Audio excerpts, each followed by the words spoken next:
Well, hey Crosskart fans. Today's video is frequently asked questions. I get a lot of questions on these and I try to answer all of them, but I thought I'd just shoot a video covering the top questions I get on a daily basis. Now, check the description for a link to the Facebook group. You can ask questions there, and me and a lot of the other members will field your questions, not only with my perspectives, but the perspective of other builders. Also check the description. I'm going to set chapters up on this, so if there's just one question you don't want to sit through the whole video, you can check for your question, skip to that chapter, and you can keep this for reference. So the number one question I get regarding these is, will I build you one? I can't build you one. I'm a full-time military aviator. I'm a husband and a father, and I've got a lot of things before this. This just started out as a hobby I was doing, and I put plans out and made the videos at the request of people who liked my buggy, who liked my prototype over there. So I didn't do this to start a business. I didn't do this to get rich. All this stuff is literally just to help you guys build these cool carts or give you ideas for your own carts. The number two most asked question I get is, will I fit? I'm a taller guy, I've got long legs, I'm a bigger gentleman, football player, whatnot. So these fit me extremely comfortably. I am 5'11", I have a long torso and a 32-inch inseam on my jeans, and I fit obviously very well in these. They're very comfortable for me to drive. Even with a helmet on, I've got tons of room up here. There are some things I did to help taller guys. Number one is how I designed the chassis. I designed the chassis so that the length could be customized. On the budget cart, I actually lengthened the chassis by 3 inches. The way I built these was a front end and a back end connected by 6 cross-member tubes. So all you do is lengthen these tubes equally and even on the jig, and boom, you've got a custom length chassis. So if you have more than, I don't know, a 34-inch inseam, you might want to consider stretching it. Now, stretching it does directly affect the wheelbase. These have a wheelbase of about 77 inches. It's just kind of what worked for my mathematical equation in my head. A longer wheelbase gives you more stability, but makes drifting a little different. Short wheelbase is good for that snappy feel. In the driver fit up videos on my channel, you actually place the steering wheel wherever is most comfortable for you. So in mine, this is where I put it because that's where it felt the best. You can move it forward a few inches, you can move it up a little bit, you can move it down. You can just basically fit it to yourself. If you are a taller torso than me, you can actually pull the seat cushions off your racing seat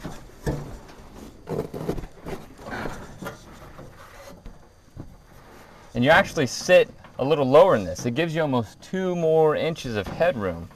And don't worry about it being a stiff ride. You've got padding in your backside. What's important is your actual back, your spine. That's what hurts when you ride on plastic seats, not your bum. So that is an alternative as well. As far as leg room goes, I use a pedal box, and I make that pedal box adjustable so you can move the entire assembly forward or backwards. In this one, it's just about as far away as I want it. I've actually been meaning to move it back about an inch or two.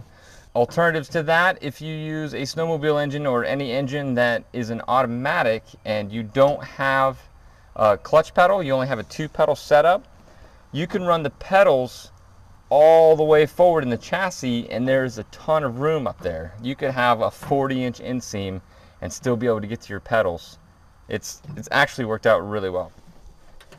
And now one of the most complicated questions I get asked is, which engine do I use? It's pretty well known that the KTM 525, this orange one right here, is my favorite. I love the feel of the engine. I like the gears. I like reverse. I like how it's lightweight. The KTM engines weigh a lot less than normal engines. They just make lightweight engines. They're really cool. ATV versus motorcycle. I'm 41 years old. I have no business going 150 miles an hour. So ATV engines, carts that top out around 95, 90, suit me just fine. I like the shorter gears in first and second so I can idle around slowly. They're better for trail riding, but they're still explosive when you get on a track. Those shorter gears give you a little better torque, so if you're jumping it, you can goose it off the lip and you'll fly a little better when you're jumping it. And reverse, it's not too hard to find an ATV engine that has reverse in it, so you have full sequential manual so you feel like a rally car, but you have reverse so it opens up more areas where you can ride. And as you've seen from the videos, this is not that much slower than the 600. I'd say under 50 miles an hour, 50, 60 miles an hour, they're pretty well matched. The horsepower of the YZF 600R will take over at 60 and it'll start gapping you. Now there is no denying the rev range and horsepower of a 4-cylinder crotch rocket engine. I used a YZF 600R naked bike engine for one of these versus an R6. I wanted the mid-range torque of a naked bike versus the high-end rev it out power of a full-on crotch rocket. And I'm very pleased with it so far. Power kicks in a little bit earlier. You don't have to rev it so high, which on the dirt can be a good thing. But this one is not necessarily that good for trail riding. There's no low-end power, so you can't just cruise along and hit a section, hit it fast, slow back down, take corners and whatnot. The added weight of a 4-cylinder engine in the back should help it fly or jump a little better. It's not going to nosedive as much. Now, one thing you have to consider when choosing an engine is the complexity of the engine. If you're an engine guy, then definitely get whatever engine you want. But if you're not so much an engine guy and you're uncomfortable pulling heads, pulling cases, replacing rings, replacing clutches, 4-cylinder may not be the way to go for you. ATV engines, they're simpler by nature. Single cylinder, single carburetor, the tuning is a lot easier. So that would be something that you could go to YouTube University if you needed to tune or fix one of these. If you're not an engine guy at all, get a Predator engine, bolt it up, put a chain on it, and if it blows, just go buy another one. Too easy. You're still going to love it. There is a builder that put a snowmobile engine on one of these. It's just gas and brake, ton of horsepower, 2-stroke. It's ridiculously cool. It's JD's Garage. I'll leave a link in the description. You can check that one out. Super fun, looks awesome. There are a couple guys that are building these that have V-twins in them. I'm super excited for them to get theirs done and see that. I'm using an oil-cooled motorcycle 1200 in one of these from the early 90s. It's a Yamaha FJ 1200. It's got 80 foot-pounds of torque and I think 150 horsepower.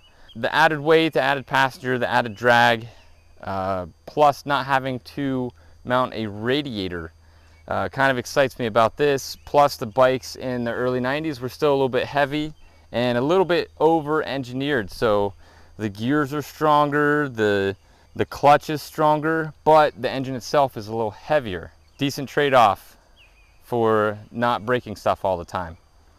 That's also a good point when choosing an engine. The more power you have, the more problems you're going to have. If you put a 200 horsepower engine on one of these, you're most likely going to be stretching and breaking chains. You're going to be wearing out tires, you're going to be wearing out bearings, you're going to be wearing out your drive line a lot quicker, and I don't know if it's worth it to have all that added maintenance from a super high horsepower engine when realistically you're only getting 10 or 20 miles an hour over one of the KTMs, depending on where you're running it, obviously. All right, so let's talk rear ends. What rear ends do you use? The tried and true for me was the Polaris Outlaw 500 or 525 rear bearing carrier with different axles. You can't use the whole rear end because the bike itself only has a 50-inch track width. These are like 60-inch track widths. So you need an axle that is extended so you get that extra width. The Polaris rear end for independent rear suspension is an absolute work of art. I wish they still produced them. I wish they still made them. You can still find them. It's hard to find them, I'm not gonna lie to you. It's hard to find. You have to be persistent in your search for one, but you can find them. I've got 3 in 3 of my buggies, and I've got 2 or 3 extras in the garage. When I would see one, I would snatch it up just to have a spare, just to have an extra for a future build or future endeavor. Now, if you can't find one of those, I'm currently in the process of manufacturing my own rear end. It's a splined hub with Miata axles. Miata axles are $100 a pair. All you need is that center carrier to fit that piece of the puzzle. Now, JD's Garage, I'm going to bring them up again. They did a huge thing for the off-road world, the off-road mini buggy, cross-kart, go-kart world. They figured out how to run a Miata axle to a wheel hub bearing carrier. Now, this is huge. They used Miata axles. They used Razor 800 bearing carriers. They got new bearings to put in there. And they found a part on Rock Auto that's a 4x100 bolt pattern that makes everything work together. There's a link in the description to their channel and their setup for this. These guys are awesome. Awesome for finding this. And they have a different center carrier with a keyed shaft and a key. You can use that if you want. I needed something a little stronger for that 1200cc engine I'm using. And that is soon to come. So subscribe and you'll get to see it, and I'm going to be selling them for minimum profit. And lastly, we've got the straight axle. If you want inexpensive, if you want easy, if you want bolt-on, ready to go action, solid axle is the way to go. Now, I wasn't 100% sure how this was going to work out.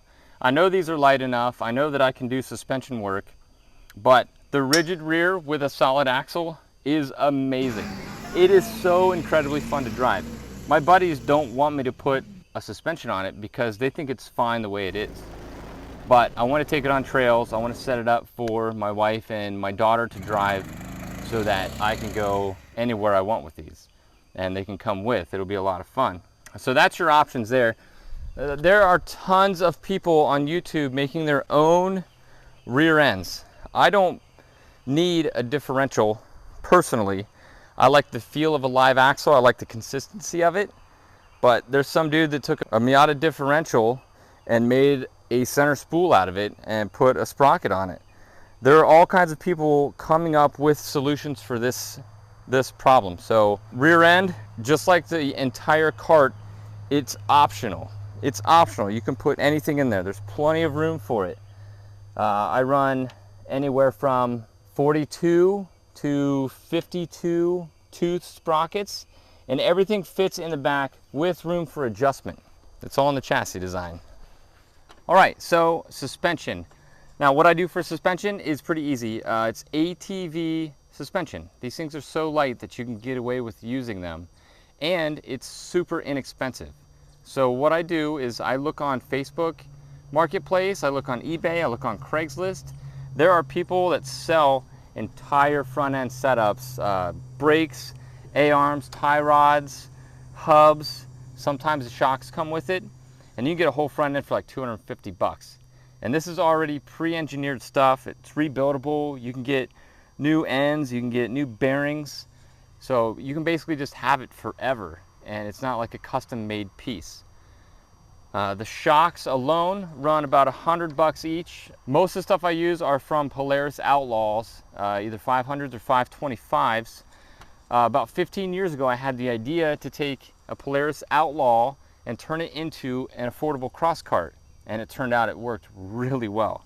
So a lot of my parts come from those Outlaws because of that reason.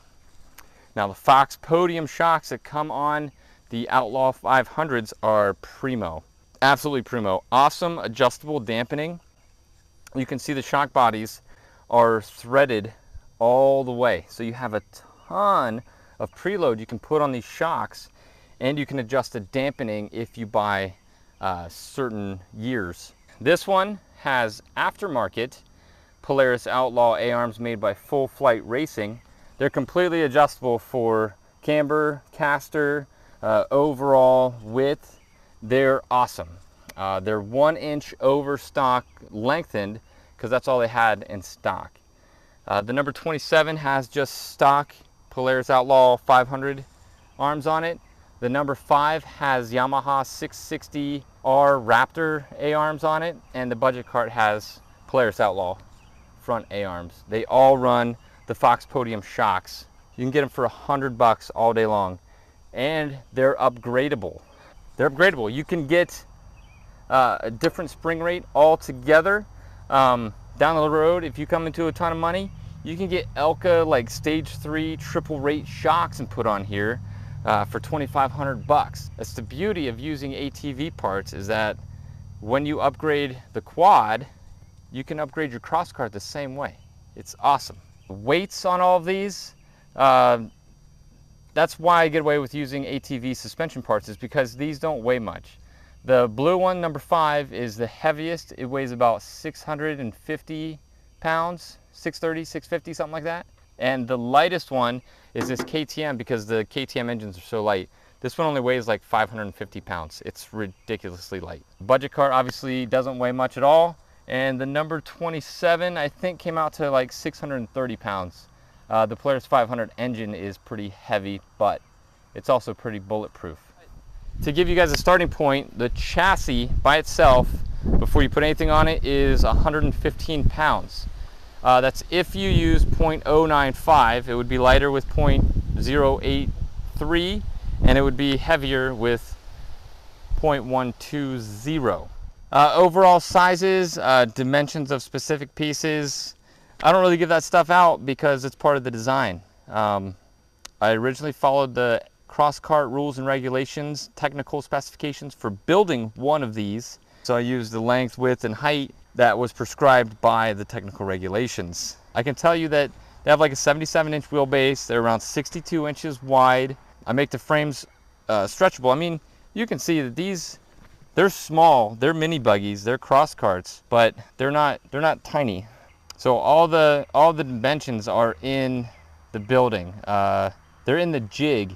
If you want the overall length of it, you just take the measurements from building the jig, and there's your measurements. You take the pillars that go straight up to hold these top tubes, and that's your height. They're not built to measurements. They're built to fit cross members tightly.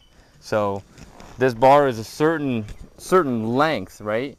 But you don't have to know the measurement from this point to this point to mount it correctly. You just mount it in here to where it is secure, and that way it's going to be a stronger cross member than you trying to match up measurements. It makes them easier to build, it makes them stronger, it makes them go together faster and easier. It's a good way to build. It's hard to understand when you see the plans, but when you start building it, you'll get it pretty quickly and you'll enjoy it. Street legal. Can you make it street legal? Yes. Yeah, you can make it street legal. Somebody on YouTube just made their Crosskart street legal.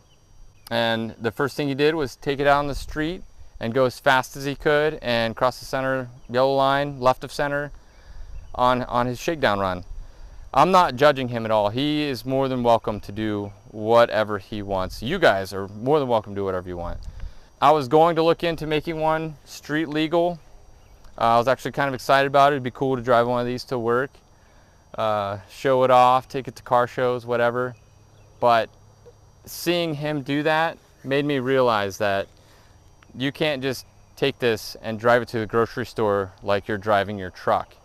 You're going to drive it fast because it is fast. I'm 41 years old. I've got too much to lose being caught going 130 down the road in a home-built machine. I've got too much to lose if I'm going 130 and somebody pulls out in front of me and my wife and kids are left with nothing. I don't know. I'm glad he did it for me personally, because it completely changed my mind on it. The two-seater could be a different animal because it's more of a car. These are single-seat race cars. This is at least a two-seater, so it has more of a presence. I used to ride motorcycles a lot, and some guy ran a red light doing like 60 miles an hour trying to catch the yellow.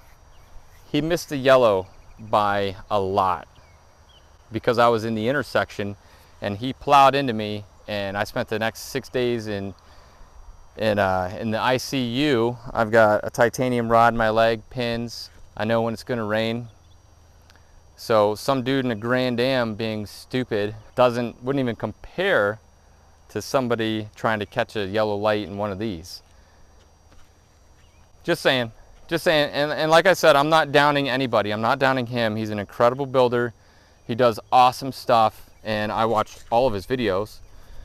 But everybody has a right to their opinion. You guys have a right to your opinion, and my opinion is that I don't want to drive these on the road.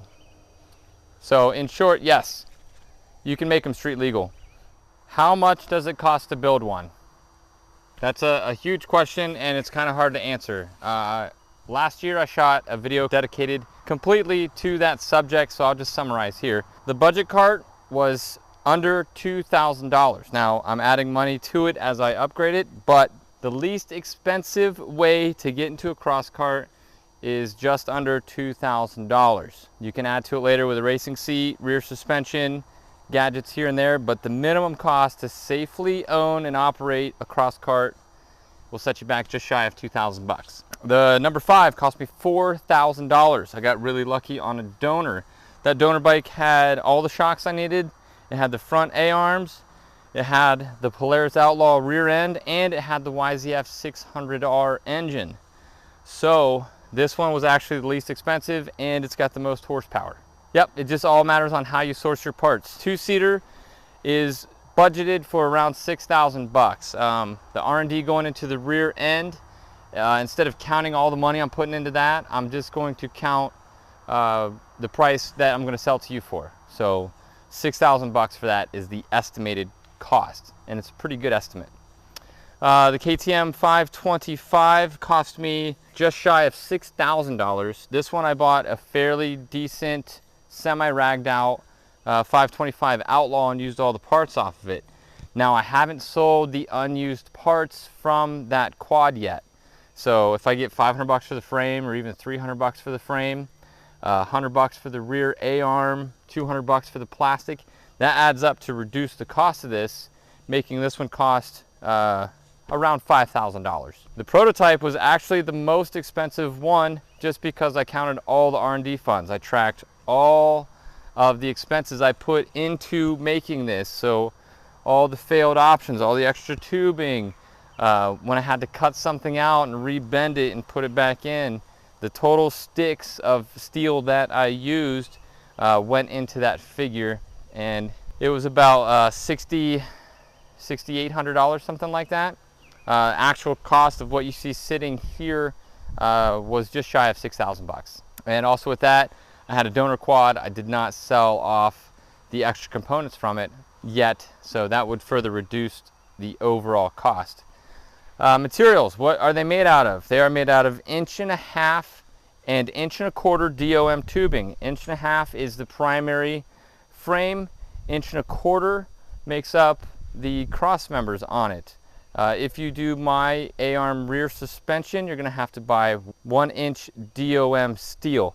Now the reason I went with 1" instead of 1.25" is because the heims are cheaper and they are smaller. They're still strong enough. They're good for like 50,000 pounds. You don't need big 1.25" heim joints. The number 27 is where I learned that. That one has 1.25" rear A-arms and big massive heims on the back, and they are over-engineered. It wasn't necessary. These are doing just fine without it. But otherwise, the cost is up to you. It's how you can source parts. It's what you want to use for a donor bike. It's how crazy you want to get with the shocks. It's how nice and how strong of an engine you want. Obviously, if you bought a brand new motorcycle for 12 grand and then put $1,000 into a chassis, you're sitting at $13,000 alone. So that's hard to answer accurately for your specific situation. I just tell people they cost around 5 grand to build. And that figure includes the nice powder coating I put on the chassis of the number 5 and number 8. The place I went to considered them ATV chassis and did the full prep and powder coat for around 300 bucks. And the last one, I don't get this as much, but how long does it take to build one? Also a hard question, because I don't know what your shop looks like. I don't know what your fabrication skills are like. I don't know how much time you can commit to building one of these in a day. For me, I go out in the garage, I look at it for a half an hour, I'll drink my coffee, try to figure out what I'm gonna do. So I don't even get warmed up for like an hour. But then the next 5 hours, I'm just hammering away getting stuff done, or 8 hours, or however long I have. I rarely will set aside only 2 hours to work on this, because it doesn't seem like enough time. When I do just have a short amount of time, I'll just decide to cut some cross members, some straight tube, and put those in, because you don't really need much warm up for that. The budget build, like I said, I built it in 5 8-hour work days.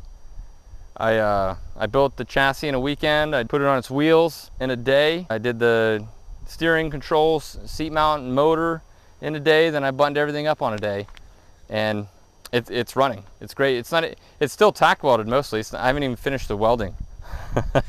So closing comments. I'm new to fabrication. I'm just getting into it. Don't build one of these with a Hayabusa engine in it. Start small. Build a budget cart. Put a Predator engine on it. Cut your teeth on fabrication.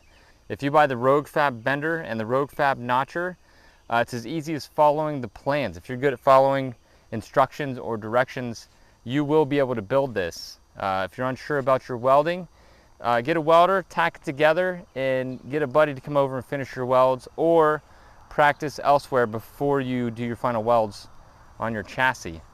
This is all pretty thin wall tubing. Most 110 welders can handle that pretty easily, and it's just about the perfect thickness to learn welding on. It's forgiving so you don't burn through, and it's thin enough to where it gets hot pretty easily and pretty quickly. You can control it well. Now, I know you guys can't hear me on this because everybody wants a turbocharged Hayabusa engine on one of these. They don't need it. They don't need it. They are absolutely fun with 50 horsepower to 100 horsepower to 18.5 horsepower. They are fun. You don't need a Hayabusa engine in it. I know it'd be cool. I know it'd be amazing. I know Sierra Cars does it. But that's also why their carts are almost $50,000. These are incredibly fun without a lot of power. They're lightweight. So I know you can't hear me, but I try to tell everybody that, and nobody believes me. I'm going to put a Busa in it. I hope somebody does. I'd like to see it. But anyway, thanks for watching. See you guys soon.